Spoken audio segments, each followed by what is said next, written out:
Sarah Martinez pressed her stethoscope against the tiny chest of baby James, barely larger than her palm. At 23 weeks gestation and weighing just 1.3 pounds, he was fighting for every breath through a ventilator that hummed with mechanical precision. The machine's steady rhythm had become as familiar to Sarah as her own heartbeat during her 12 years as a NICU nurse at St. Mary's Community Hospital. "His oxygen saturation is improving," she murmured to Maria Santos, the 17-year-old mother, whose scared eyes never left her son's fragile form. "He's a fighter, just like his mama." Outside the NICU windows, the Ohio sky darkened ominously despite the early evening hour. Weather alerts had been blaring all afternoon about a massive storm system approaching Millbrook, a working-class city of 85,000 where St. Mary's served as the only hospital with a neonatal intensive care unit within 50 miles. Sarah glanced at the 14 occupied isolates around her, each one containing a precious life hanging in the balance.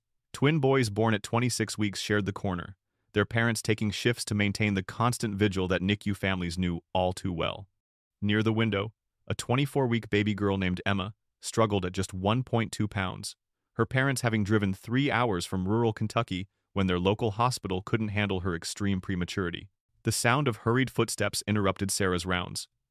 Bill Chen, the head of maintenance, appeared in the doorway with worry etched across his weathered face. "Sarah, I need to tell you something," he said quietly, glancing around to ensure Chief Administrator Robert Caldwell wasn't within earshot. "Those backup generators I've been complaining about? They're in worse shape than I thought. I submitted another emergency repair request to corporate last week, but Caldwell just sent me another denial." Sarah felt a familiar knot form in her stomach. For the past 6 months, she'd filed formal complaints about equipment failures throughout the hospital. Each time, Caldwell, a corporate cost cutter hired by Meridian Healthcare Corp to maximize profits, had dismissed her concerns as unnecessary expenses and nursing anxiety. "How bad, Bill?" she asked, already dreading the answer. "Generator number 1 has been leaking oil for months. The cooling system on number 2 keeps overheating. I've been patching them with spare parts and prayers, but—" He shook his head grimly. "If we lose main power tonight, I don't know how long they'll hold." Thunder rumbled overhead, rattling the windows. Sarah looked at baby James's ventilator, then at the 13 other machines breathing life into the smallest, most vulnerable patients she'd ever known. These weren't just medical cases to her, they were Emma, who reminded her of her own 8-year-old daughter at home; James, whose teenage mother had nobody else to advocate for her; the Johnson twins, whose parents had waited 8 years for a successful pregnancy. "What did Caldwell say when you showed him the maintenance reports?" Sarah asked, though she suspected she knew the answer. "He said corporate won't approve any non-essential capital expenditures until next fiscal year. Apparently, our backup generators aren't considered essential by Meridian Healthcare Corp's risk assessment algorithms." Sarah had seen those algorithms at work. They calculated the cost of equipment maintenance against the probability of lawsuits, finding it cheaper to pay legal settlements than prevent emergencies. The corporate mentality that treated her babies like line items on a spreadsheet made her sick. The storm was intensifying now, with winds howling around the building and the first drops of rain pelting the windows. Sarah checked the weather radar on her phone, a massive red blob of severe thunderstorms, hail, and tornado warnings stretching across 3 counties, all heading directly for Millbrook. At 6:30 p.m., she gathered her 2 fellow nurses for the night shift. Amy Chen, Bill's daughter and a recent nursing school graduate, looked nervous as she monitored the twins' vital signs. Marcus Rodriguez, a 10-year NICU veteran, was methodically checking battery levels on all the portable equipment, a precaution Sarah had trained her team to take during severe weather. "Ladies and gentlemen," came the crackly announcement over the hospital's ancient intercom system, "this is Chief Administrator Caldwell. Due to the approaching storm, we are implementing standard weather protocols. All non-essential personnel should prepare for possible early dismissal. Department heads should ensure all emergency equipment is ready for activation." Sarah snorted. Emergency equipment that hadn't been properly maintained in over a year, thanks to Caldwell's penny-pinching directives from corporate headquarters. Her phone buzzed with a text from her babysitter. "Emma's scared about the storm. She wants to know when you're coming home." Sarah's heart ached. Her own daughter was frightened, wanting her mother's comfort during the storm, but these 14 babies needed her more. Their parents looked to her with desperate hope, trusting her to keep their children alive through whatever challenges the night might bring. At 6:47 p.m., the storm struck with devastating force. The lights flickered once, twice, then steadied as the backup generators automatically engaged. Sarah heard the familiar rumble of the diesel engines kicking in, but something sounded wrong, a grinding, labored noise that made her skin crawl. She immediately began her emergency checklist, racing between isolettes to verify that each baby's life support equipment had transitioned properly to backup power. The ventilators hummed along normally, but Sarah noticed the backup generators were producing inconsistent voltage, causing some of the monitoring equipment to flicker erratically. "Amy, start checking the battery levels on every piece of equipment," Sarah called out. "Marcus, get on the phone with the charge nurse and tell her we need maintenance up here immediately." Through the windows, she could see transformer explosions lighting up the night like deadly fireworks. Trees bent nearly horizontal in the wind, and debris flew past the fourth-floor NICU windows at terrifying speeds. The storm was worse than any weather event in Millbrook's recorded history. At 7:10 p.m., the grinding noise from the generators grew louder, followed by an ominous silence. Backup generator number 1 had failed completely. The building shuddered as generator number 2 struggled to carry the entire hospital's electrical load, its overloaded engine producing the smell of burning oil that drifted through the ventilation system. Sarah felt the familiar surge of adrenaline that had carried her through countless medical emergencies over her 12-year career. But this was different. This time, the threat wasn't a medical complication she could treat with skill and experience, it was a systematic failure of the infrastructure that kept her patients alive, caused by corporate greed and administrative negligence. She looked at baby James, still fighting for every breath, then at the 13 other babies whose lives depended on machines that might fail at any moment. Their parents watched her with terrified eyes, silently begging her to perform another miracle. Sarah Martinez had spent her entire career advocating for the smallest, most vulnerable patients in the hospital. She'd fought insurance companies, challenged doctors' orders when necessary, and stood up to administrators who saw babies as profit centers rather than precious lives. Tonight, she would discover just how far the system would go to prioritize rules and regulations over the lives of children and just how far she was willing to go to protect them. At 8:15 p.m., the lights went out. Emergency lighting cast eerie shadows across the NICU as alarms began shrieking from every direction. Backup generator number 2 had finally succumbed to the overload, its overtaxed engine seizing with a grinding death rattle that Sarah felt in her bones. "Battery backup activated on all ventilators," Marcus called out, his voice steady despite the chaos. "We've got maybe 4 to 6 hours, depending on the equipment." Sarah was already in motion, her 12 years of experience taking over. She grabbed the manual resuscitation bag from the crash cart and began hand-ventilating baby James while simultaneously checking his monitors. The isolette's heater was running on battery power, but she could feel the temperature beginning to drop. "Amy, get the flashlights from the emergency kit," she commanded. "Marcus, I need you to check every single piece of equipment and give me exact battery times. We need to know which babies we'll lose first."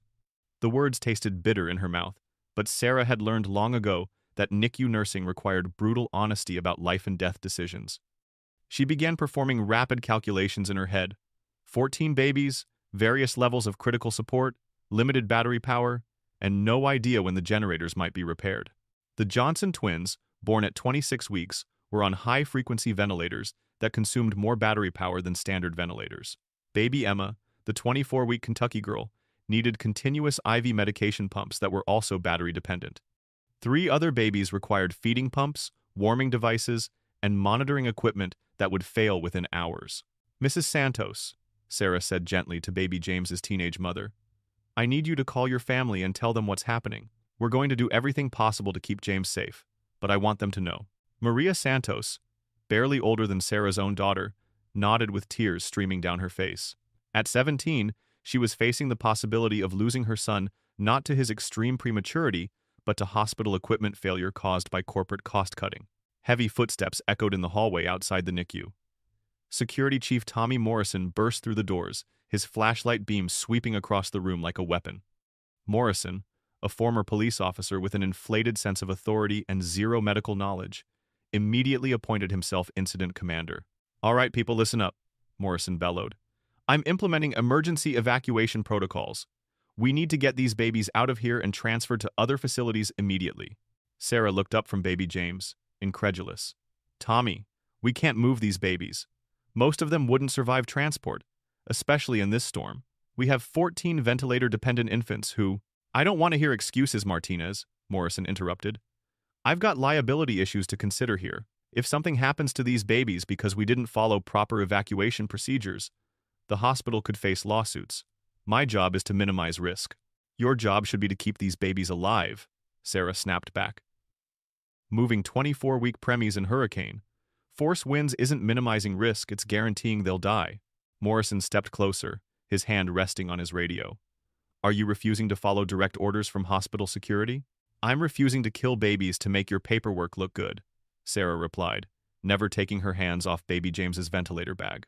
The confrontation was interrupted by the arrival of Chief Administrator Robert Caldwell, flanked by two men in expensive suits who were clearly lawyers from Meridian Healthcare Corp's legal department. Caldwell, a thin man with calculating eyes, surveyed the scene with the detached assessment of someone more concerned with liability than life. "Ms. Martinez," Caldwell said smoothly, "I understand you're concerned about patient welfare, but we have protocols to follow. The lawyers are here to ensure we're complying with all regulatory requirements during this emergency." One of the lawyers, a pale man named Harrison Wells, stepped forward with a tablet computer. According to federal emergency management guidelines, patient evacuation should begin immediately when backup power systems fail. Failure to follow proper protocols could result in regulatory sanctions against the hospital. Sarah felt her anger rising. These people were discussing bureaucratic procedures while she was literally breathing life into a baby who would die without continuous ventilation. "Let me explain something to you, gentlemen," Sarah said, her voice deadly calm. "Baby James here weighs 1.3 pounds. His lungs aren't developed enough to breathe on their own. If I stop this manual ventilation for more than 2 minutes, he dies. If I try to move him to an ambulance in 90-mile-per-hour winds, he dies. If I load him in a transport that takes 30 minutes to reach the next hospital, he dies." She gestured around the room at the other isolettes. "Every single one of these babies is in the same situation. They need continuous, controlled life support that only this NICU can provide. Moving them isn't evacuation, it's execution." Administrator Caldwell exchanged glances with his lawyers. "Ms. Martinez, I appreciate your passion for patient care. But we have to consider the bigger picture here. If these infants were to die during a properly documented evacuation attempt, the hospital's liability would be minimal. If they die because we failed to follow emergency protocols," he didn't need to finish the sentence. Sarah understood perfectly. The hospital was more concerned about avoiding lawsuits than saving lives. At that moment, Patricia Nolan, an insurance adjuster who had somehow made it to the hospital despite the storm, appeared with a camera and started photographing the emergency setup. She was documenting everything for potential insurance claims, treating the life-and-death crisis like a fender bender. "Excuse me, nurse," Nolan said, snapping photos of Sarah manually ventilating baby James. "Could you step aside so I can get a clear picture of the equipment failure? I need to document whether this constitutes an act of God or institutional negligence." Sarah stared at her in disbelief. "Ma'am, I'm keeping this baby alive right now. Your photos can wait." "Actually, they can't," Nolan replied coldly.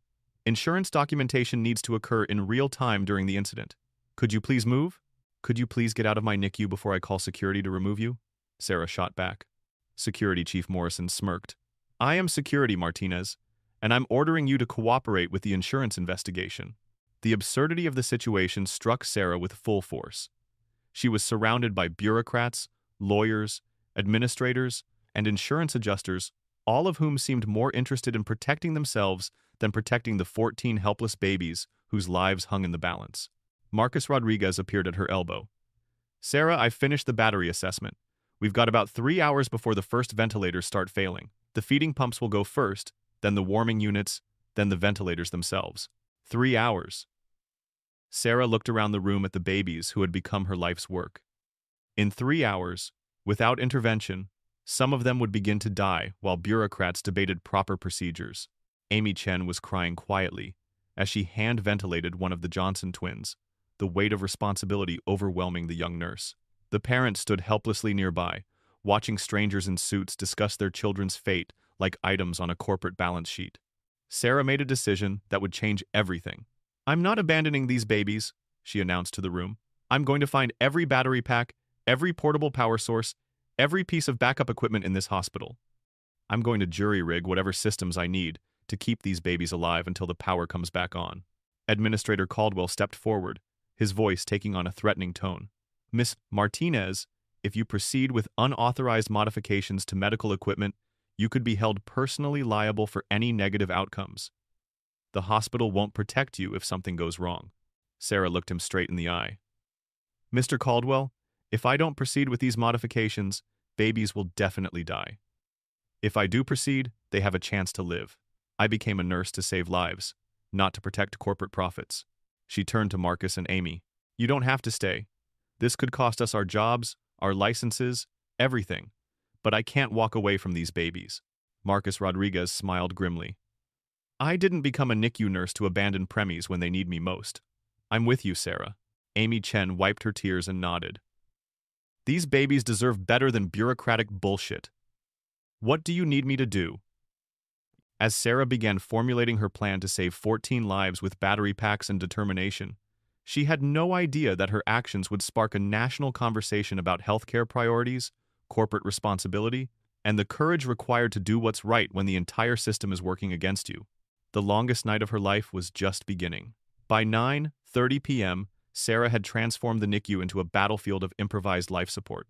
She'd sent Amy and Marcus on raids throughout the hospital, returning with armloads of battery packs from emergency lighting systems, portable medical equipment, and even laptop computers that could be used to power smaller devices.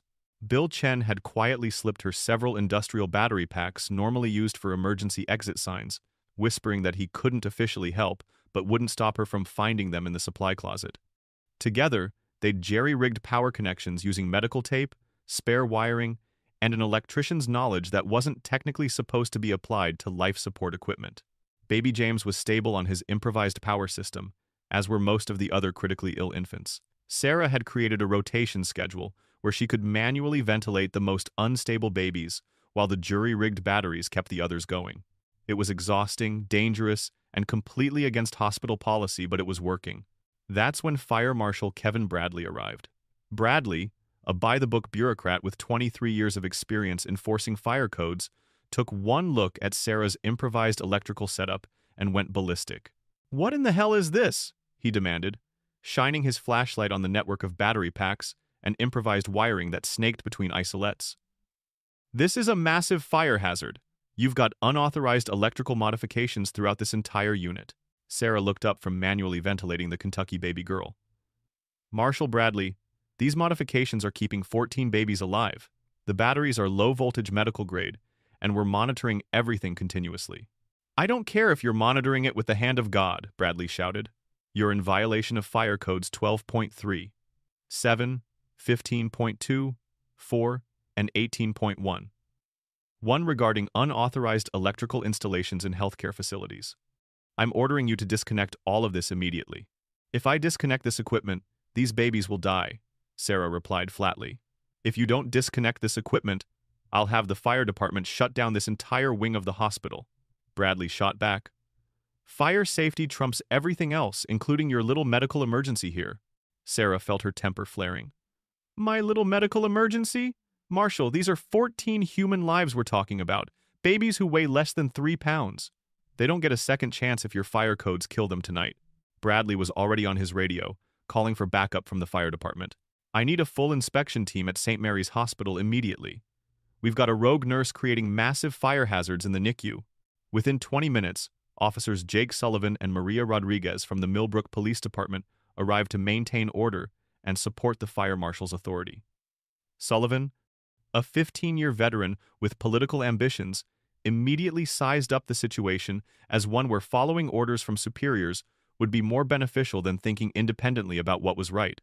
"Ma'am, you need to step away from that equipment and allow the fire marshal to do his job," Officer Sullivan commanded. "Officer, my job is keeping these babies alive," Sarah replied without taking her hands off baby James's manual ventilator.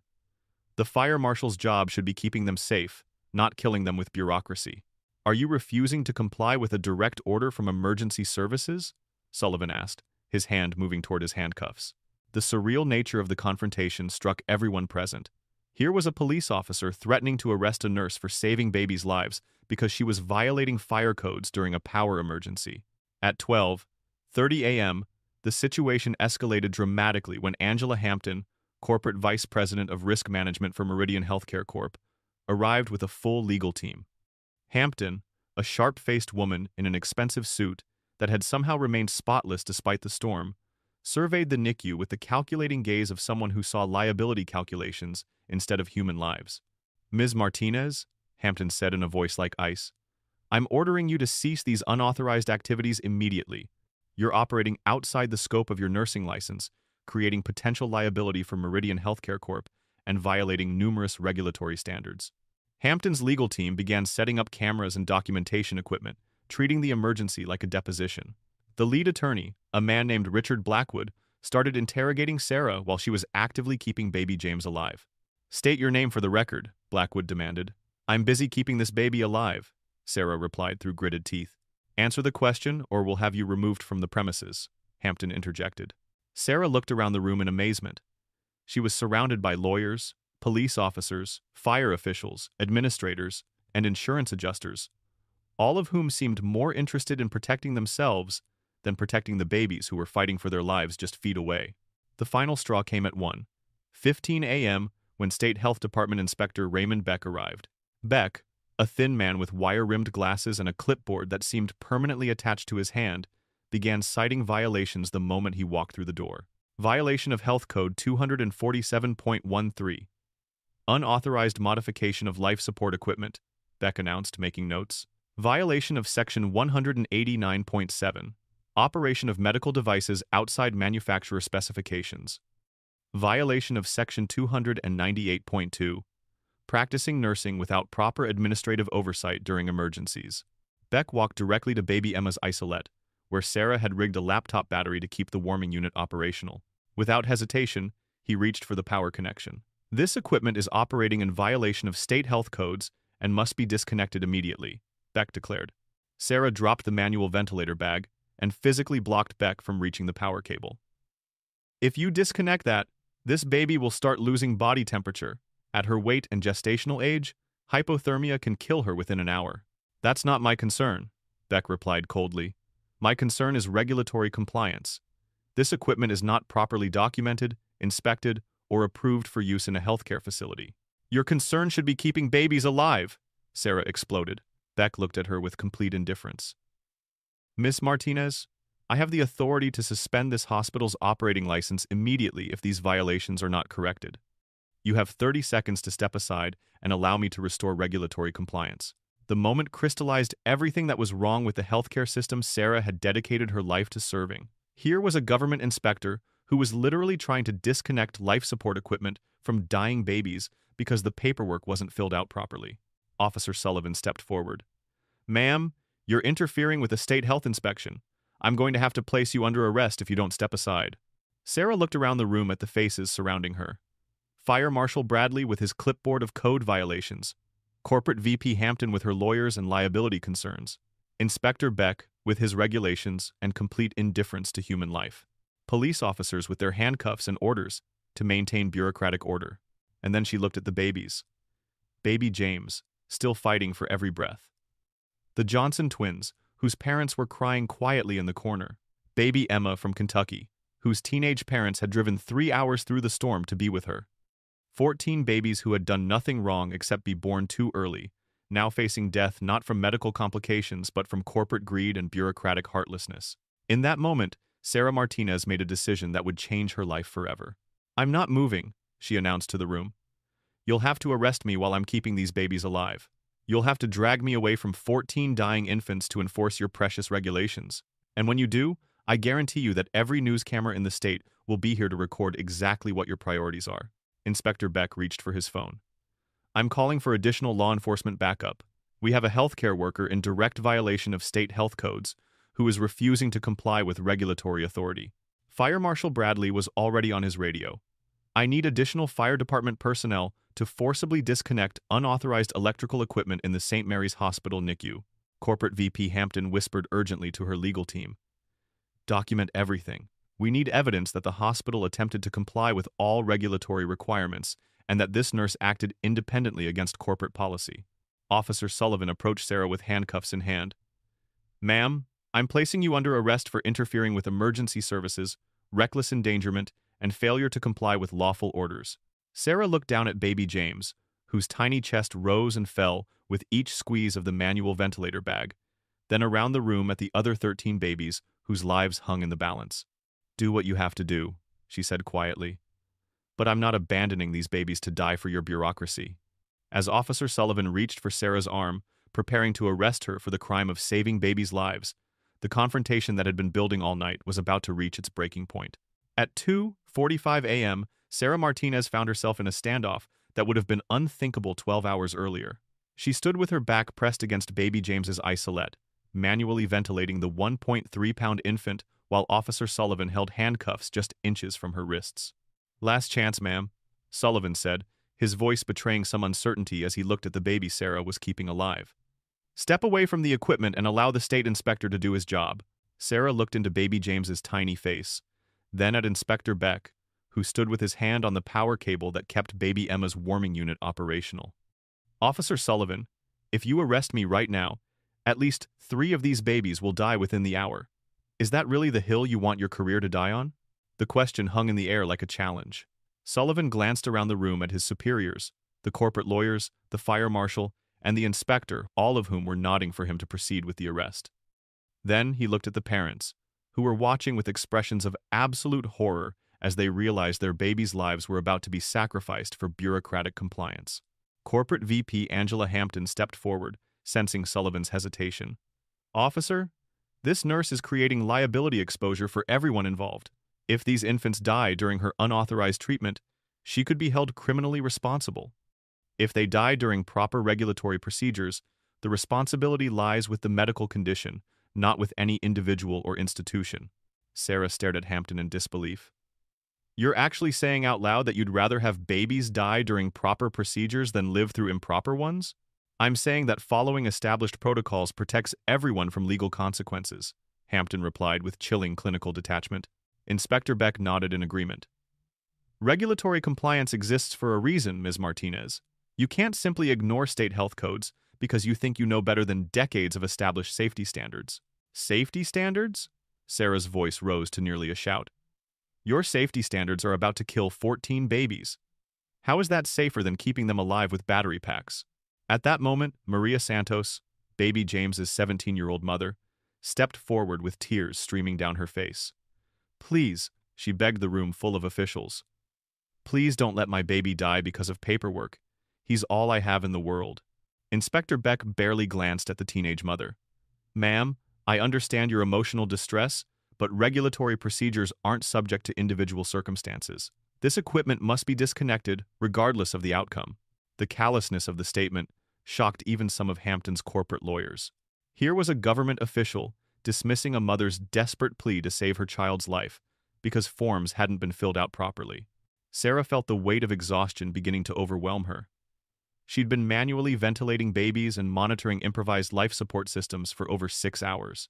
Her arms ached, her back was screaming in pain, and she was beginning to make the kind of small mistakes that could prove fatal in the NICU. But the worst part wasn't the physical exhaustion, it was the growing realization that the system she'd dedicated her career to serving was actively working against the babies she'd sworn to protect. "You know what the real tragedy is here?" Sarah said, looking around the room at the assembled officials. "Every single one of you has the power to save these babies' lives, and every single one of you is choosing not to. You're choosing procedures over people, liability protection over life protection, bureaucracy over babies." Fire Marshal Bradley stepped forward. "Ms. Martinez, we're trying to prevent a fire that could kill everyone in this hospital. Your jury-rigged electrical system is a disaster waiting to happen." "Marshal, we're in the middle of a disaster right now," Sarah replied. "These babies are dying, and you're worried about theoretical fire risks while ignoring the actual life and death crisis happening in front of you." At 3:30 a.m., the situation reached its most desperate point. The first of Sarah's improvised battery systems began failing. Baby Emma's warming unit flickered and died, and her body temperature immediately began dropping. Sarah watched in horror as the tiny girl's vital signs began deteriorating. "I need another battery pack for the warming unit," Sarah called out to Marcus Rodriguez, who was monitoring 4 other babies across the room. "Sarah, we've used everything," Marcus replied grimly. "The laptop batteries are dead, the emergency lighting batteries are drained, and Bill Chen says there's nothing left in the entire hospital." Sarah felt panic rising in her chest. She was losing baby Emma, and there was nothing she could do about it. The improvised system that had kept 14 babies alive for over 7 hours was finally failing, just as Inspector Beck had predicted it would. Beck actually smiled as he watched the equipment fail. As I anticipated, unauthorized modifications to medical equipment result in system failure. This is exactly why we have regulatory standards. Sarah wanted to scream at him that his precious regulatory standards had created this crisis in the first place by allowing corporate cost-cutting to defer critical generator maintenance. Instead, she focused on manually warming baby Emma while continuing to ventilate baby James, a physically impossible task that she attempted anyway. That's when Administrator Caldwell made the most heartless statement of the entire night. "Ms. Martinez," he said quietly, "perhaps it's time to consider that some of these infants weren't meant to survive. If we allow nature to take its course with the most critical cases, we can focus our limited resources on the babies with better survival chances." The room fell silent. Even Hampton's corporate lawyers looked uncomfortable with Caldwell's suggestion that they should essentially choose which babies lived and which ones died, based on resource allocation. Sarah looked at him with a mixture of rage and disgust that surprised even her. "Mr. Caldwell, are you actually suggesting that we practice triage by abandoning the sickest babies?" "I'm suggesting that we make rational decisions based on available resources and probable outcomes," Caldwell replied. "It's basic medical economics." "It's basic murder," Sarah shot back. Officer Sullivan, who had been standing with handcuffs ready for over an hour, finally lowered his hands. Even he couldn't bring himself to arrest a nurse who was fighting this hard to save babies while administrators discussed abandoning them. Hampton noticed Sullivan's hesitation and immediately got on her phone. "I need additional law enforcement support at St. Mary's Hospital immediately. We have a situation that requires immediate resolution." Within minutes, Sarah heard additional sirens approaching through the storm. More police officers, more fire department officials, more inspectors and bureaucrats were coming to enforce regulations while babies died. As she looked around the NICU at the parents crying over their children, at her fellow nurses exhausted from fighting impossible odds, at the corporate officials documenting everything for liability purposes, Sarah realized she was witnessing something far worse than a medical emergency. She was witnessing the complete moral failure of a system that had lost sight of its most basic purpose, protecting the most vulnerable members of society. At 4:15 a.m., as baby Emma's condition continued to deteriorate and additional law enforcement prepared to arrest Sarah for the crime of refusing to abandon dying babies, she faced the darkest moment of her nursing career. The question was no longer whether she could save all 14 babies. The question was whether she could save any of them from a system that seemed determined to let them die. At 4:30 a.m., as Sarah struggled to keep baby Emma warm while manually ventilating baby James, her phone buzzed with a notification. Amy Chen, who had been quietly monitoring social media between caring for the Johnson twins, gasped. "Sarah, you need to see this," Amy whispered, showing her phone screen. The video showed Sarah surrounded by police officers and bureaucrats, desperately working to keep babies alive while being threatened with arrest. Someone, probably one of the parents, had live-streamed the confrontation, and it was spreading across social media like wildfire. NICU Nurse Hero was already trending on Twitter. Facebook posts about Sarah's situation were being shared thousands of times per minute. TikTok videos explaining the crisis were going viral, with young users expressing outrage that a nurse could be arrested for saving babies' lives. But more importantly, the video was being seen by people who could actually help. At 4:45 a.m., Congressman David Martinez, no relation to Sarah, despite the shared surname, was scrolling through Twitter when he saw the live stream. A father of premature twins himself, he immediately understood both the medical and political implications of what he was watching. Within minutes, his office was making calls to the hospital administration, to the mayor, to state health officials, to anyone who might have the authority to stop what looked like the most heartless bureaucratic overreach he'd seen in his 15 years in Congress. Meanwhile, the medical community was mobilizing. Dr. Jennifer Walsh, chief of neonatology at Children's Hospital of Pittsburgh, saw the video and immediately began coordinating with colleagues across the region. By 5:00 a.m., she had assembled a convoy of doctors, nurses, and medical equipment heading toward Millbrook through the storm. The viral video had also reached Dr. Michael Chen, Amy's older brother, and a neonatal specialist at Cleveland Clinic. Despite the dangerous driving conditions, he was already on the road with a portable generator and advanced battery backup systems designed specifically for NICU equipment. Back in the hospital, Inspector Beck was becoming increasingly agitated as he watched the social media coverage on his phone. His rigid enforcement of regulations was being portrayed as baby-killing bureaucracy, and his superiors at the state health department were already calling to demand explanations. "This is completely out of control," Beck muttered to Hampton. "The media is making me look like I'm trying to kill babies when I'm just enforcing standard health codes." Hampton was facing her own crisis. Meridian Healthcare Corp's stock price was already dropping in pre-market trading as investors reacted to the viral video. The corporate headquarters in Nashville was demanding immediate damage control. "We need to get ahead of this story," Hampton told her legal team.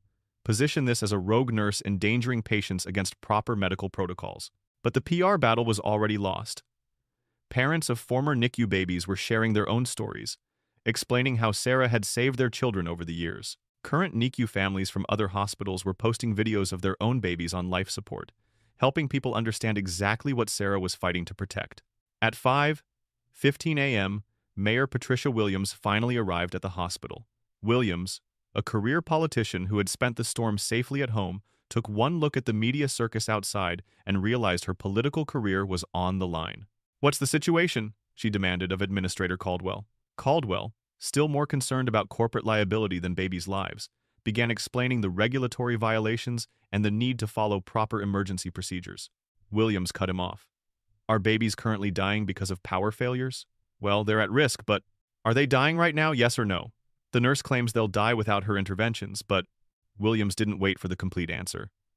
She could read a political disaster as clearly as a weather map, and this storm was heading straight for her re-election campaign. By 5:30 a.m., volunteers were arriving despite the dangerous conditions. Retired nurses who had seen the social media coverage were showing up with flashlights and medical knowledge.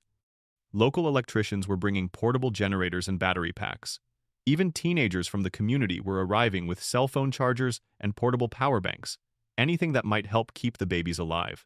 The hospital's front lobby was filling with supporters, creating a human barrier between the NICU and the officials who wanted to shut down Sarah's life-saving efforts. Security Chief Morrison found himself in the uncomfortable position of trying to keep out volunteers who were bringing supplies to save babies. Dr. Elizabeth Harper, the NICU's attending physician, had been notably absent during the crisis, apparently instructed by administration to stay away from the liability issues surrounding Sarah's unauthorized actions. But as she watched the social media coverage from her home, she realized she couldn't remain silent. At 5:45 a.m., Dr. Harper arrived at the hospital with her own political backup: the president of the State Medical Society, the chief of staff from University Hospital, and 3 other prominent physicians who had driven through the storm to support Sarah's efforts. "I'm taking medical responsibility for everything that's happening in this NICU," Dr. NIC, Harper announced to the assembled officials. "As the attending physician, I'm authorizing all of Nurse Martinez's actions as medically necessary emergency interventions." Inspector Beck shook his head vigorously. "Doctor, you can't retroactively authorize violations of state health codes. The equipment modifications were done without proper documentation or approval." "Inspector, I'm documenting and approving them right now. Dr. W20s, Harper replied calmly. "As of this moment, everything in this NICU is operating under my direct medical supervision and approval." Hampton's legal team went into overdrive, frantically trying to determine whether Dr. Harper's intervention changed the hospital's liability exposure. If a licensed physician was taking responsibility for the emergency actions, it became much harder to characterize Sarah as a rogue nurse endangering patients. At 6:00 a.m., as dawn began breaking over Millbrook, the power dynamic in the NICU had completely shifted. What had started as Sarah facing down the entire healthcare bureaucracy alone had become a community-wide effort to save 14 babies from systemic failure. The viral video had sparked something larger than a single night's crisis. It had exposed the fundamental tension between bureaucratic procedures and human compassion, between corporate liability and medical necessity, between following rules and doing what's right. Mayor Williams was now working frantically to find generators, not because she cared about the babies, but because she understood that her political survival depended on being seen as the hero who saved them. Inspector Beck was being called back to the state capitol to explain why he had tried to disconnect life support from premature infants. Fire Marshal Bradley was discovering that fire codes were more flexible than he had claimed when political pressure was applied. But Sarah barely noticed the political maneuvering around her. After nearly 10 hours of manually ventilating babies and monitoring improvised life support systems, She was operating on pure determination and muscle memory. Her arms were numb, her back was screaming in pain, and she was beginning to hallucinate from exhaustion. The only thing keeping her going was the steady rise and fall of baby James's tiny chest, and the knowledge that 13 other families were counting on her to keep fighting until help arrived. At 6:15 a.m., she heard the sound that would change everything, the rumble of diesel engines approaching through the storm. Mayor Williams had found the generators, but more importantly, the community had found its voice. The longest night in St. Mary's NICU history was about to end, but the reckoning with a broken healthcare system was just beginning. At 6:15 a.m., the sound of heavy diesel engines cut through the storm winds like a mechanical symphony of salvation. Sarah looked up from baby James, who she had been manually ventilating for nearly 10 hours, and saw a convoy of vehicles approaching through the rain-soaked parking lot. Mayor Patricia Williams burst through the NICU doors, flanked by photographers and trailing a parade of local business owners, city officials, and volunteers carrying industrial generators. Her carefully styled hair was perfect despite the storm, and her political instincts were in overdrive. "The cavalry has arrived," Williams announced loudly, clearly speaking for the cameras that had followed her into the NICU. "As your mayor, I've personally coordinated the emergency response to bring power back to these precious babies." Sarah wanted to laugh at the absurdity of it. For the past 10 hours, Williams had been nowhere to be found, while Sarah fought the entire system alone. Now, with viral video coverage and national media attention, the mayor had suddenly discovered her compassion for premature infants. "Where have you been all night?" Sarah asked pointedly, not stopping her manual ventilation of baby James. Williams smiled for the cameras. "I've been working tirelessly behind the scenes, coordinating with local businesses and emergency services to ensure these babies get the power they need. This has been a total team effort from the very beginning."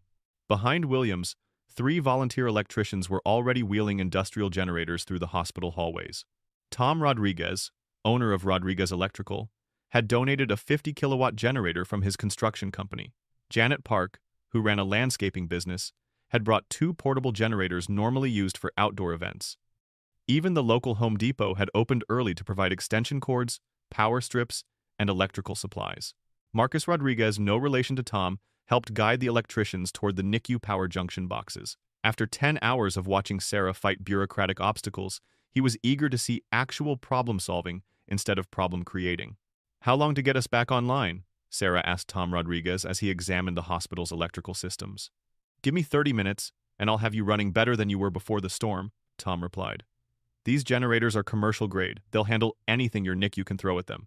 Inspector Beck, who had spent hours trying to disconnect Sarah's improvised life support systems, now found himself in the awkward position of having to approve the new electrical installations. With Mayor Williams and news cameras present, his rigid enforcement of regulatory procedures suddenly became much more flexible. "Of course, emergency generators fall under different regulatory standards," Beck backpedaled quickly. "As long as they're properly installed by licensed electricians, there shouldn't be any health code violations." Sarah stared at him incredulously. "Inspector, these are the same type of battery backup systems you tried to shut down 3 hours ago. The only difference is who's getting credit for bringing them in." Beck's face reddened, but he had no response that wouldn't make him look even worse on camera. Corporate VP Angela Hampton was facing her own crisis as she watched Mayor Williams take credit for resolving the situation. Hampton had spent the night arguing that saving the babies was too risky and too expensive, but now she needed to position Meridian Healthcare Corp as supportive of the heroic rescue efforts. "Meridian Healthcare has always prioritized patient care above all else," Hampton told the news cameras, apparently having forgotten that she had threatened to fire Sarah just hours earlier. "We fully support the heroic efforts of our nursing staff and are grateful for the community support that made tonight's success possible." The brazen hypocrisy was too much for Dr. Elizabeth Harper, who had arrived to take medical responsibility for Sarah's actions. "Ms. Hampton, let's be clear about the facts here. Your company deferred maintenance on backup generators for months. When those generators failed, your response was to threaten the nurse who kept these babies alive. You fought against every single life-saving measure taken tonight." Hampton's legal team immediately began trying to pull her away from the cameras, but the damage was done. Dr. Harper's statement would be replayed on news broadcasts for weeks, exposing the corporate callousness that had created the crisis. At 6:45 a.m., the first generator came online with a steady electrical hum that sounded like heaven to Sarah's exhausted ears. She watched as the NICU's proper ventilators and monitoring equipment powered up, their familiar displays and alarms resuming normal operation. For the first time in 10 hours, Sarah was able to stop manually ventilating baby James. She placed the tiny infant back on his proper ventilator, watching as the machine resumed the steady rhythm that had been interrupted by corporate negligence and bureaucratic indifference. Baby Emma's warming unit came back online, immediately beginning to restore her dangerously low body temperature. The Johnson twins' high-frequency ventilators resumed their sophisticated breathing patterns. All 14 babies were back on full life support, their vital signs stabilizing as proper medical equipment took over from Sarah's improvised systems. The emotional moment was overwhelming. Parents who had watched their children hover near death for 10 hours began crying with relief. Maria Santos, baby James's 17-year-old mother, hugged Sarah with tears streaming down her face. "You saved my baby," Maria whispered. "When everyone else was willing to let him die, you saved him." Amy Chen and Marcus Rodriguez, who had stood with Sarah throughout the night, despite threats to their own careers, were finally able to sit down and process what they had been through. They had witnessed something extraordinary. One person's refusal to accept an unjust system had sparked a community-wide effort to do what was right. But even as the generators restored power to the NICU, the underlying problems remained. The same hospital administrators who had tried to stop Sarah were still in charge. The same corporate policies that deferred maintenance were still in place. The same regulatory bureaucrats who prioritized paperwork over patients were still employed by the state. As Mayor Williams posed for photographs with the babies she claimed to have saved, Sarah realized that the real work was just beginning. The viral video had exposed the systemic failures, but exposing problems and solving them were two different things. Officer Sullivan, who had spent hours holding handcuffs while being ordered to arrest Sarah, quietly approached her as the media circus continued around them. "Ma'am, I want to apologize," he said. "I was following orders, but I should have known better. What you did tonight, it took real courage. I don't know if I would have been strong enough to stand up to all that pressure." Sarah looked at the police officer who had nearly arrested her for saving babies' lives. "Officer Sullivan, we all have moments where we have to choose between following orders and doing what's right. The important thing is learning from those moments." At 7:00 a.m., as the NICU returned to normal operation and the immediate crisis passed, Sarah finally allowed herself to sit down. Her body was screaming in pain from 10 hours of physical exertion. Her hands were cramped from manual ventilation, and she was emotionally drained from fighting the entire system. But she had won. All 14 babies were alive, stable, and receiving proper medical care. The community had rallied behind her efforts. The media had exposed the corporate and bureaucratic failures that created the crisis. More importantly, people across the country were asking hard questions about healthcare priorities, emergency preparedness, and the courage required to stand up for what's right when powerful institutions are aligned against you. Sarah looked at baby James, now breathing peacefully on his proper ventilator, and smiled. She had no idea that her refusal to abandon 14 babies would spark a national conversation about healthcare reform, corporate accountability, and the power of individual moral courage. The generators were humming, the babies were safe, and the real work of systemic change was about to begin. Within 48 hours of the NICU crisis, Sarah Martinez found herself at the center of a media firestorm that stretched far beyond Millbrook, Ohio. The viral video of her fighting to save babies while being threatened with arrest had sparked national outrage and prompted investigations at every level of government. The first bombshell came from the Centers for Medicaid Services, which announced a comprehensive investigation into Meridian Healthcare Corp's maintenance practices across all 47 of their hospitals. Federal investigators had discovered that the deferred generator maintenance at St. Mary's was part of a systematic cost-cutting strategy that prioritized shareholder profits over patient safety. What we're seeing is a pattern of corporate negligence that extends far beyond one hospital in Ohio, announced Dr. Slashin. Patricia Chen, CMS administrator, during a press conference. Preliminary findings suggest that Meridian Healthcare has been deferring critical infrastructure maintenance at facilities across 7 states. The FBI's White-Collar Crime Division opened their own investigation after whistleblowers came forward with internal Meridian Healthcare documents showing that executives knew about widespread maintenance deferrals but chose to accept the risk rather than reduce quarterly profits. Internal emails obtained by federal investigators revealed the stunning callousness of corporate decision-making. In one email, CEO Robert Sterling had written, The cost of potential lawsuits from equipment failures is still significantly less than the cost of preventive maintenance across all facilities. Continue with current deferral strategy. Sarah learned about these investigations while dealing with her own personal crisis. Despite the public support and viral video evidence of her heroism, Meridian Healthcare Corp had placed her on administrative leave pending investigation and was actively working to destroy her career. Hospital Administrator Robert Caldwell, facing his own investigation, had filed a formal complaint with the Ohio Board of Nursing, claiming that Sarah had practiced medicine without a license and endangered patients through reckless actions.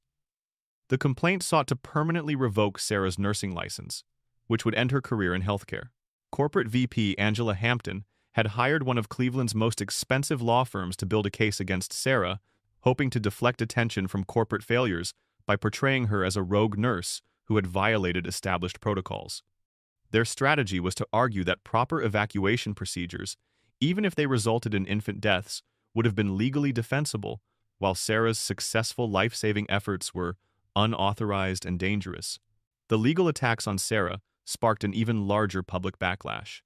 Within a week, a GoFundMe campaign organized by NICU families had raised over $500,000 for her legal defense.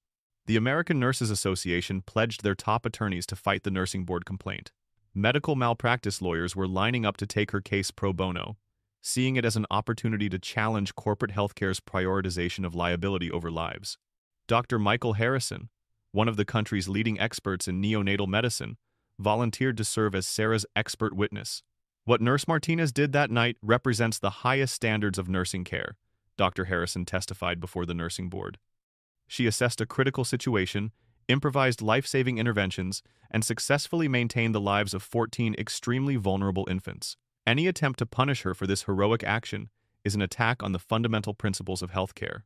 Meanwhile, the investigation into Inspector Raymond Beck revealed troubling conflicts of interest that explained his zealous enforcement of regulations against Sarah while ignoring corporate failures that created the crisis. Beck's brother, David Beck, worked as a regional compliance officer for Meridian Healthcare Corp., earning $180,000 annually to ensure that state inspections didn't interfere with corporate cost-cutting strategies. Email records showed extensive communication between the Beck brothers about managing regulatory challenges and minimizing inspection impacts on operational efficiency. When confronted with evidence of this conflict of interest, Inspector Beck initially denied any impropriety. "My regulatory decisions are based solely on compliance with state health codes, regardless of any personal relationships," he claimed.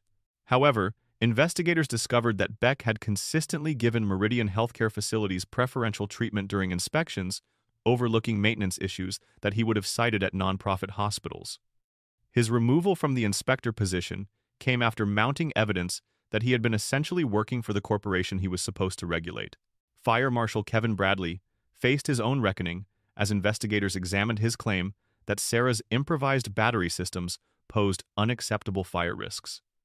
Independent electrical engineers hired by federal investigators concluded that the jury-rigged power systems were actually safer than the hospital's failing backup generators, which had been leaking oil and overheating for months.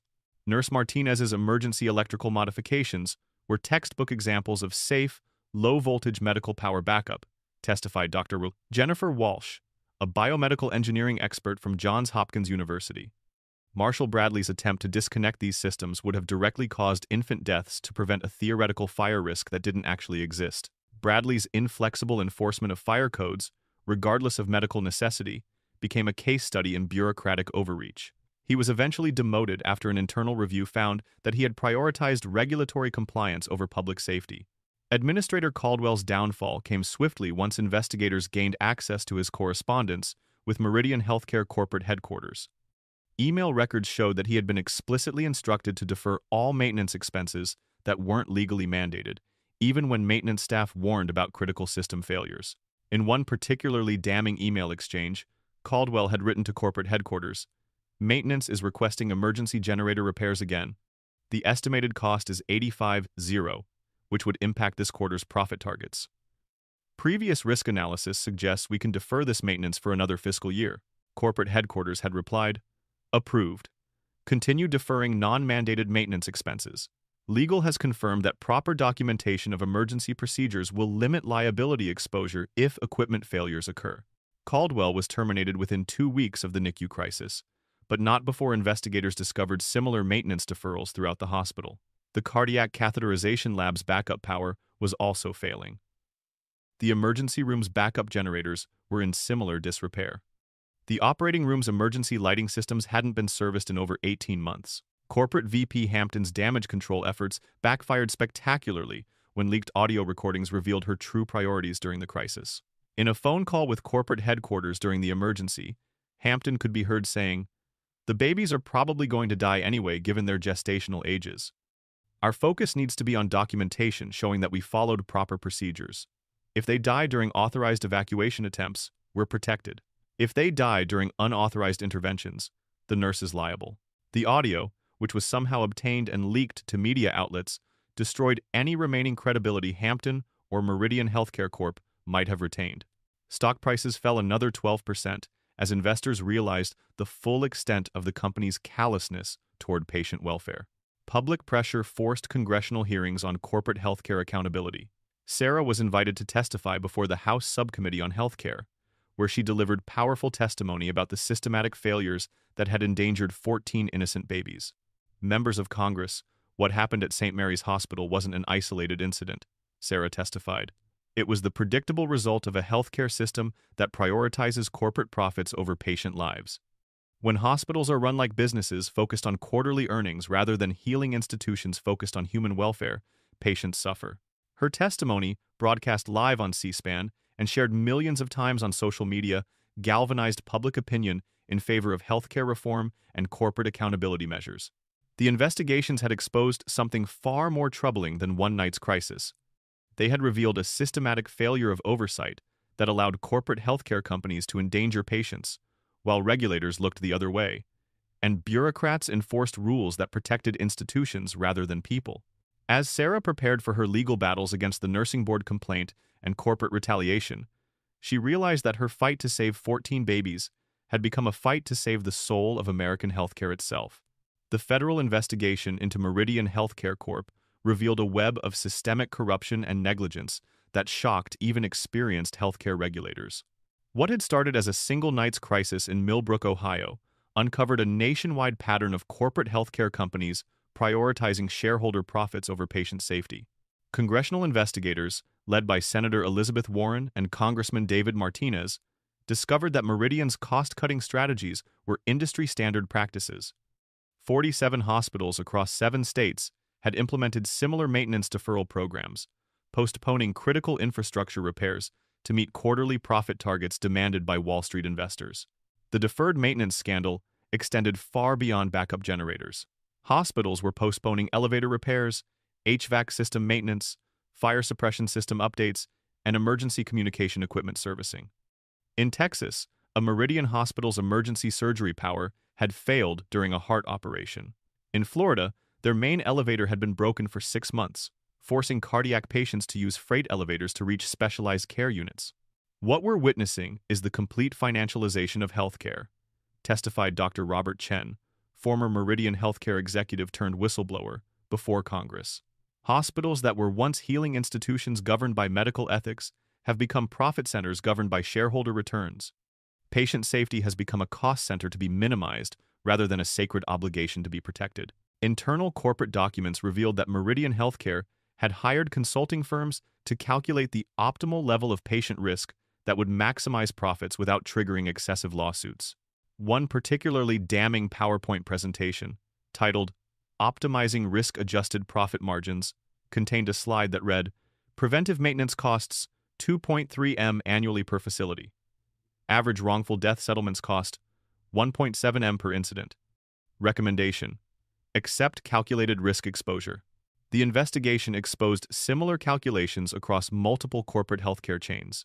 HCA Healthcare, Tenet Healthcare, and Community Health Systems all had internal documents showing that they regularly chose to accept patient safety risks rather than invest in preventive maintenance that would reduce quarterly profits. Dr. Patricia Walsh, former chief of staff at a Tenet facility, testified about the impossible choices healthcare workers faced under corporate ownership.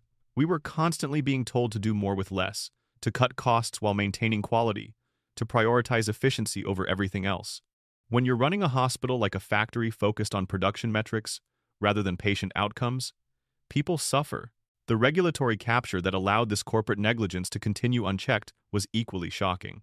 State health inspectors across multiple states had financial and personal relationships with the healthcare corporations they were supposed to oversee. In Ohio, Inspector Raymond Beck's conflict of interest was part of a larger pattern. The investigation revealed that 23 of the state's 47 healthcare inspectors had family members employed by the facilities they regulated. 12 inspectors had accepted consulting fees from healthcare corporations. 7 inspectors had left state employment to take high-paying jobs with the companies they had previously regulated. This regulatory capture explained why systematic maintenance failures had been overlooked for years, while inspectors focused on minor paperwork violations that didn't threaten corporate profits. The regulatory system had been essentially captured by the industry it was meant to oversee. The insurance industry's complicity in prioritizing liability avoidance over patient care became another major focus of the investigation. Insurance adjuster Patricia Nolan's behavior during the NICU crisis was representative of industry-wide practices that incentivized abandoning patients during emergencies. Internal insurance company training materials obtained by investigators revealed explicit instructions for adjusters to document procedural compliance during healthcare emergencies rather than focus on patient outcomes. One training manual stated, "Claims exposure is minimized when healthcare providers follow established protocols, regardless of patient outcomes. Claims exposure is maximized when providers deviate from protocols, regardless of patient outcomes." This perverse incentive structure meant that insurance companies financially rewarded healthcare providers for abandoning patients during crises, as long as they followed proper documentation procedures. Providers who took extraordinary measures to save lives, like Sarah Martinez, faced potential financial penalties and legal exposure. Federal oversight agencies had also failed in their responsibility to protect patients from corporate negligence. The Centers for Medicare, PIME, Medicaid Services had focused on cost containment rather than safety monitoring. The Joint Commission, which accredits hospitals, had been captured by the industry and focused on profitable process improvements rather than infrastructure safety. CMS Administrator Dr. Patricia Chen admitted to congressional investigators that her agency had prioritized efficiency metrics over safety outcomes for the past decade. "We measured hospitals based on their ability to reduce costs and increase patient throughput, not on their ability to maintain safe emergency preparedness systems." The investigation revealed that federal healthcare regulators knew about widespread maintenance deferrals but chose to ignore them because addressing the problems would have increased healthcare costs and potentially reduced access to care in underserved communities. This regulatory failure had created a healthcare system where corporate profits were protected by government policy while patient safety was sacrificed to market efficiency. Hospitals were regulated like businesses focused on financial performance rather than like essential public services focused on community welfare. Local government failures were equally significant. Emergency management systems across the country were revealed to be largely theoretical exercises that collapsed during actual crises. Municipal emergency coordinators lacked medical knowledge, had no backup plans for extended power outages, and were unprepared to support critical healthcare infrastructure during disasters. Mayor Patricia Williams's absence during the first 10 hours of the NICU crisis was representative of local officials who prioritized political image management over emergency response. Cities were spending money on emergency management consultants who created impressive-looking plans that were never tested or implemented during real emergencies. The legal system's failure to protect healthcare workers who advocated for patients was another systemic problem exposed by Sarah's case. Nurses, doctors, and other healthcare workers had no legal protections when they challenged corporate policies that endangered patients. Healthcare workers who reported safety violations faced retaliation from corporate legal departments, threats to their professional licenses, and potential criminal charges for practicing outside their scope when they took extraordinary measures to save lives. This legal framework effectively criminalized patient advocacy while protecting corporate negligence. Healthcare workers learned to keep quiet about safety concerns rather than risk their careers and livelihoods by challenging powerful institutions. The systemic revelations from Sarah Martinez's one night of heroism exposed a healthcare system that had completely inverted its priorities. Instead of protecting the most vulnerable members of society, It had become a mechanism for extracting maximum profits from human suffering while shielding corporations from accountability. These revelations would spark the largest healthcare reform movement in decades, but they also revealed how deeply entrenched these systemic failures had become throughout American healthcare, government regulation, and legal oversight. 6 months after the NICU crisis that had exposed systematic failures throughout American healthcare, Sarah Martinez stood before the House Healthcare Subcommittee to deliver testimony that would reshape federal policy for years to come. The hearing room was packed with NICU families, healthcare workers, and activists who had traveled from across the country to support Sarah's fight against corporate healthcare negligence. Baby James, now a healthy 7-month-old, sat on his mother Maria Santos's lap in the front row, a living symbol of what Sarah's courage had accomplished. "Members of Congress," Sarah began, her voice steady despite the weight of national attention. "What happened at St. Mary's Hospital wasn't just one night's crisis. It was a wake-up call that exposed how far our healthcare system has strayed from its fundamental mission of protecting human life." Sarah's testimony detailed the systematic corporate negligence, regulatory capture, and bureaucratic indifference that had nearly killed 14 babies. But more importantly, she outlined specific reforms that could prevent similar crises from occurring in the future. "We need federal standards for hospital infrastructure maintenance that can't be deferred for corporate profit. We need regulatory oversight that's independent from the industries being regulated. And we need legal protections for healthcare workers who advocate for their patients against powerful institutional interests." The congressional hearing was the culmination of months of investigations that had already produced dramatic results. Meridian Healthcare Corp. Faced over $200 million in federal fines and civil lawsuits from affected families. CEO Robert Sterling and VP Angela Hampton were both facing federal criminal charges for criminal negligence and conspiracy to endanger public safety. The company's stock price had fallen by 60% as investors fled a corporation that had been exposed as prioritizing profits over patient lives. Meridian was forced to sell 12 hospitals to nonprofit healthcare systems and invest $500 million in infrastructure improvements across their remaining facilities. Sterling and Hampton's criminal trial became a landmark case for corporate healthcare accountability. Federal prosecutors argued that corporate executives should face personal criminal liability when their cost-cutting decisions directly endanger patient lives. These defendants knew that their maintenance deferral policies were creating life-threatening situations for the most vulnerable patients, prosecuted Assistant Attorney General Jennifer Walsh. They chose shareholder profits over infant lives, and they must face criminal consequences for that choice. The jury deliberated for just 4 hours before convicting both executives on all counts of criminal negligence. Sterling was sentenced to 5 years in federal prison and $10 million in personal fines. Hampton received 3 years and $5 million in fines.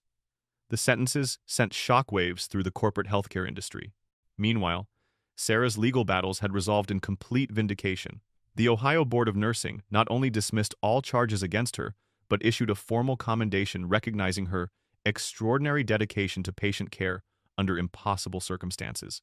The nursing board's final report stated, "Nurse Martinez's actions during the emergency at St. Mary's Hospital represent the highest standards of nursing practice. Her willingness to improvise life-saving interventions while facing institutional opposition exemplifies the courage and clinical judgment that the nursing profession aspires to in all its members." Sarah had also won a $15 million settlement from Meridian Healthcare Corp. For wrongful termination and defamation. But more importantly to her, she had been offered the position of Director of Emergency Preparedness at Cincinnati Children's Hospital, one of the nation's premier pediatric medical centers. The regulatory reforms sparked by Sarah's case were sweeping. The Sarah Martinez Emergency Healthcare Worker Protection Act passed Congress with overwhelming bipartisan support, creating federal protections for healthcare workers who advocate for patient safety against institutional pressure. The law established whistleblower protections, criminalized retaliation against healthcare workers who report safety violations, and created a federal right to conscientious patient advocacy that couldn't be overruled by corporate policies or bureaucratic procedures. Federal infrastructure standards for hospital emergency preparedness became mandatory rather than voluntary. The Centers for Medicare and Medicaid Services began requiring annual inspections of backup power systems, emergency equipment, and infrastructure maintenance as conditions for receiving federal funding.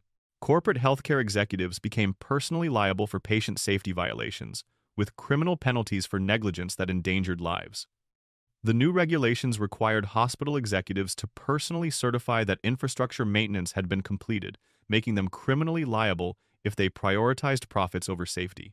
Regulatory oversight was completely restructured to prevent the conflicts of interest that had allowed corporate negligence to continue unchecked. Healthcare inspectors were prohibited from having any financial relationships with the facilities they regulated, and a new federal oversight agency was created to monitor state regulatory compliance. The reforms extended to insurance industry practices as well. Insurance companies were prohibited from incentivizing healthcare providers to abandon patients during emergencies, and new regulations required that patient outcomes, not procedural compliance, be the primary factor in determining claim liability. Local emergency management systems received federal funding and mandates to develop real emergency response capabilities rather than theoretical plans. Municipal emergency coordinators were required to have medical backgrounds and coordinate directly with healthcare facilities during disasters. The transformation at St. Mary's Hospital itself was dramatic. The hospital was sold to a nonprofit healthcare system that invested $50 million in infrastructure improvements, backup power systems, and emergency preparedness. Sarah returned as Director of Emergency Preparedness, ensuring that the hospital would never again face the systematic failures that had nearly killed 14 babies. All 14 babies from that terrible night had not only survived, but thrived. Baby James was a healthy, active toddler whose mother Maria had become a prominent advocate for healthcare reform. The Johnson twins were star students in elementary school. Baby Emma from Kentucky had become a champion youth soccer player. These children, who had nearly died due to corporate negligence and bureaucratic indifference, became living symbols of what could be accomplished when healthcare workers were empowered to advocate for their patients without fear of institutional retaliation. The community impact in Millbrook was equally transformative. Citizens created a healthcare oversight board with real authority to monitor hospital operations and emergency preparedness. Local businesses established an emergency response fund to ensure that critical facilities would never lack resources during disasters. Mayor Patricia Williams, who had tried to take credit for the rescue after being absent during the crisis, lost re-election in a landslide to a former ICU nurse who campaigned on healthcare accountability and emergency preparedness. The new mayor made healthcare infrastructure the city's top priority. Sarah's book, The Night I Refused to Give Up: How One Nurse's Stand Transformed American Healthcare, became a bestseller and required reading in nursing schools across the country. She established the Martinez Foundation for Healthcare Emergency Preparedness, which provided grants to hospitals for infrastructure improvements and training programs for healthcare workers on patient advocacy. The foundation also created the Battery Pack Award, given annually to healthcare workers who showed exceptional courage in advocating for their patients against institutional pressure. The award ceremony was always held on the anniversary of the NICU crisis, with Baby James and the other survivors presenting the awards to new heroes. 5 years later, Sarah was invited to the White House to receive the Presidential Medal of Freedom, the nation's highest civilian honor. President Martinez, still no relation, despite the shared surname, described her as a healthcare worker whose refusal to accept an unjust system sparked the most significant healthcare reforms in a generation. During the ceremony, Sarah reflected on how one night's refusal to abandon vulnerable patients had transformed an entire industry. Sometimes the most important thing we can do is simply refuse to accept that things have to be the way they are, she said. When systems fail, it's up to individuals to stand up and do what's right, regardless of the consequences. The Medal of Freedom ceremony was attended by dozens of the babies whose lives Sarah had saved, now healthy children and teenagers who existed because one nurse had been willing to fight the entire healthcare system to protect them. As Sarah accepted the nation's highest honor, she looked out at the crowd and saw Maria Santos, now a registered nurse herself, holding her son James, now a bright 5-year-old who wanted to be a doctor when he grew up. She saw the Johnson twins, honor students who planned to become engineers. She saw baby Emma, now a confident young athlete whose parents had moved to Ohio to be closer to the hospital that had saved their daughter's life. These children were her true reward, proof that individual courage and moral clarity could overcome even the most entrenched institutional failures, and that one person's refusal to give up on the most vulnerable members of society could spark changes that protected countless others. 10 years after Sarah Martinez kept 14 babies alive with battery packs and determination, her story had become more than a single night's heroism. It had become a foundational legend in American healthcare that continued to inspire new generations of medical professionals and patient advocates. The Martinez Protocol was now standard curriculum in every nursing school in America. First-year students studied not just the clinical aspects of Sarah's improvised life support systems, but the ethical framework that guided her decision to prioritize patient lives over institutional compliance.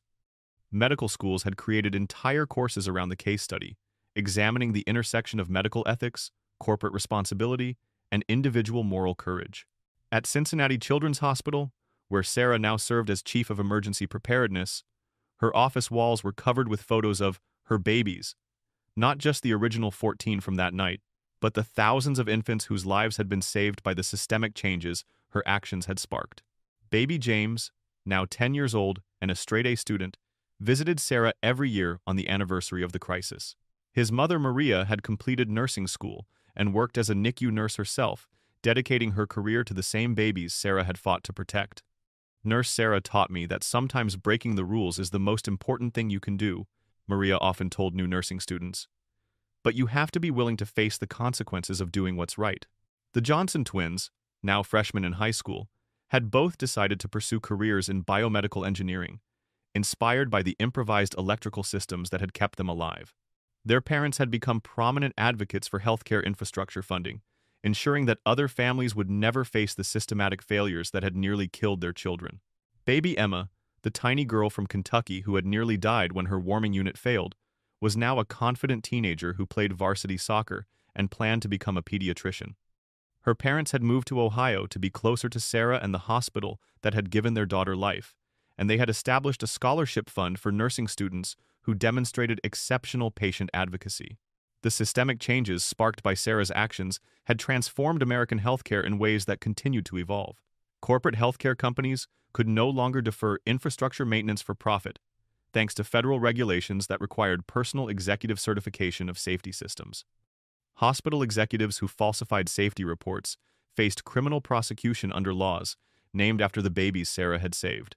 Healthcare worker advocacy was now protected by federal law, and retaliation against nurses or doctors who challenged institutional policies that endangered patients carried severe criminal penalties. The Sarah Martinez Healthcare Worker Protection Act had been strengthened twice since its initial passage, creating one of the most robust professional advocacy protection frameworks in any industry. International recognition of Sarah's impact had led to global healthcare worker protection movements. The World Health Organization had adopted the Martinez Standards for Hospital Emergency Preparedness, and healthcare worker advocacy protections modeled on Sarah's case had been implemented in 17 countries. The British National Health Service sent delegations to study Sarah's emergency preparedness protocols. The Canadian health system implemented similar patient advocacy protections. Even developing nations with limited resources had created Martinez Centers for healthcare worker training in emergency patient advocacy. But the most profound impact was cultural. Sarah's story had fundamentally changed how Americans thought about the relationship between healthcare workers and the institutions they served. Before her stand, healthcare workers were expected to follow institutional policies regardless of patient impact. After her example, healthcare workers were expected to prioritize patient welfare over institutional convenience. Nursing had experienced a renaissance of respect and professional recognition following Sarah's example. Applications to nursing schools had increased by 40% nationwide, with prospective students citing Sarah's courage as inspiration for choosing healthcare careers focused on patient advocacy rather than institutional compliance. The annual Battery Pack Day had become an unofficial healthcare worker holiday, celebrated in hospitals across the country. Healthcare workers used the day to recognize colleagues who had shown exceptional courage in advocating for patients, and to recommit themselves to the principle that patient welfare always trumped institutional convenience. Local communities had also been transformed by Sarah's example. Millbrook, Ohio, had become a model for citizen engagement in healthcare oversight. Their Community Healthcare Oversight Board had been replicated in dozens of cities, giving citizens real authority to monitor hospital operations and emergency preparedness. The emergency response networks that had formed organically during the NICU crisis had evolved into permanent mutual aid systems that activated during any healthcare emergency. Local businesses, community organizations, and individual citizens had created standing plans to support healthcare workers who faced institutional obstacles to providing patient care. Corporate culture throughout American healthcare had been permanently altered by the criminal prosecutions and massive financial penalties that followed the federal investigations. Healthcare executives now understood that they faced personal criminal liability for decisions that prioritized profits over patient safety. The industry had shifted from a culture of cost-cutting at any price to a culture of patient safety as the foundational requirement for sustainable operations. Shareholders now expected healthcare companies to prioritize long-term patient outcomes over short-term profit maximization, understanding that the Martinez precedent made corporate negligence a criminal liability. Educational institutions had embraced Sarah's story as a teaching tool that went far beyond healthcare. Business schools used the case study to examine corporate responsibility and the dangers of prioritizing short-term profits over long-term social impact. Public administration programs studied the regulatory failures that had allowed systematic negligence to continue unchecked. High schools across the country included Sarah's story in civics curricula, teaching students about the power of individual moral courage to challenge unjust systems and the importance of citizen engagement in holding institutions accountable for their impact on community welfare. The technological innovations inspired by Sarah's improvised solutions had led to significant advances in emergency medical equipment. Companies had developed sophisticated battery backup systems specifically designed for NICU equipment, extended duration portable ventilators, and emergency power distribution systems that could be rapidly deployed during infrastructure failures.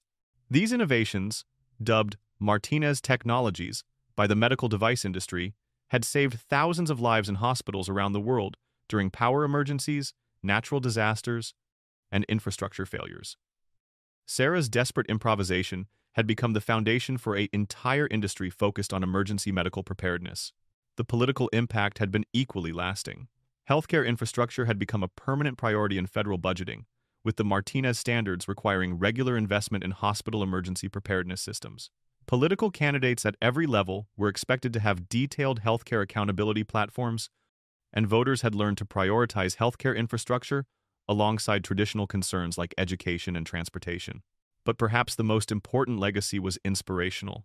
Sarah's story had become proof that individual moral courage could overcome even the most entrenched systematic failures, that one person's refusal to accept injustice could spark transformational change, and that the most vulnerable members of society deserved advocates willing to risk everything to protect them. In hospitals across America, when healthcare workers faced pressure to prioritize institutional interests over patient welfare, they remembered Sarah Martinez manually ventilating babies while being threatened with arrest. They remembered that sometimes the most important thing a healthcare professional could do was refuse to abandon their patients, regardless of the personal consequences. The 14 babies whose lives had been saved by battery packs and determination had grown into children and teenagers who carried forward the lesson that individual courage could challenge systematic injustice. They were living proof that when healthcare workers were willing to put patient lives above institutional compliance, extraordinary things became possible. Sarah Martinez had shown that the power to transform broken systems didn't require political office, corporate authority, or regulatory power. It only required the moral courage to do what was right when everyone else was choosing what was safe, convenient, or profitable. Her legacy lived on in every healthcare worker who challenged institutional policies that endangered patients, in every community that created citizen oversight of healthcare systems, and in every family that benefited from the systematic reforms her courage had sparked. The night she refused to let 14 babies die for bureaucratic convenience had become the night American healthcare remembered its fundamental purpose: protecting the most vulnerable members of society, regardless of the institutional obstacles or personal costs involved in providing that protection. As Sarah often told nursing students who visited her office, "The most important thing I learned that night wasn't about emergency medicine or equipment improvisation. It was that sometimes the system is wrong, and when the system is wrong, somebody has to be willing to stand up and say so, no matter what it costs them personally." The battery packs that had kept those babies alive for one night had become a symbol of human determination triumphing over institutional failure, proof that individual conscience could prevail over corporate calculation, and evidence that the courage to do what's right could spark changes that protected countless others.